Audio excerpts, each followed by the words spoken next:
Mä aloisin puhua teille vähän koulukiusauksesta, että mua itteni kiusattu niin ykkösestä ysiluokkaan asti jopa.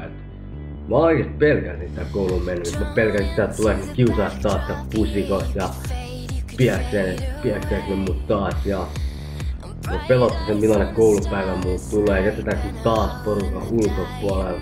Haukutaan mua. Hakataanko mut taas koulun jälkeen. Kyllä oikeesti. Kyllä ne tietää ne, ketä on kiusattu. Ne tietää, että tuntee, kun herää aamu. Vittu taas, vittu kouluun ja kaikki sen masennus, kaikki oikeesti paska, mitä se käytiin matkan varrella. Ei se oikeesti, se on kivaa.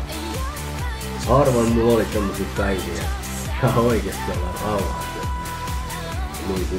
No yleensä haukuttiin, että vino silmää ja vittu riisi ja kinuski, mitä ikinä nyt sit niitten kiusaajien päähän juolahtikaan, että taas.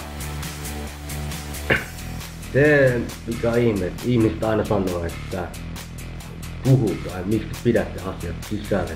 Täytyy kertoa niistä, niin vittu aisti kuvittele.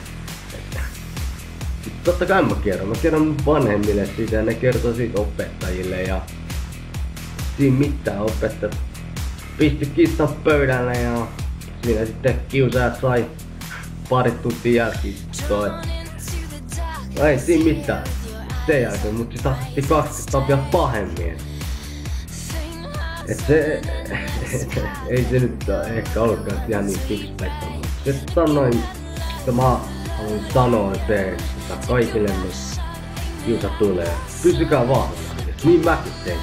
Et se miksi mä lähdin tekemään tätä videoa on se, että mä haluan oikeesti sanoa teille kaikille kiusatuille, että oikein sä vittu oikeesti.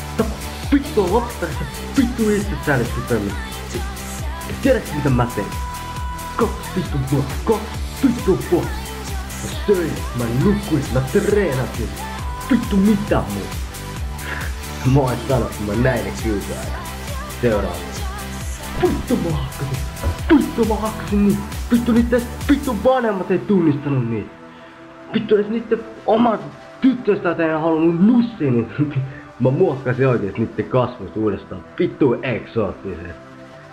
Oikeesti se ihan oikeesti. Hei kaikki kiusaat ihan oikeesti. Tää on meidän vallankumous. Vittu näytetään kiusaajan mistä vittu kana kusee. Ei mun oikeesti muuta. Peace.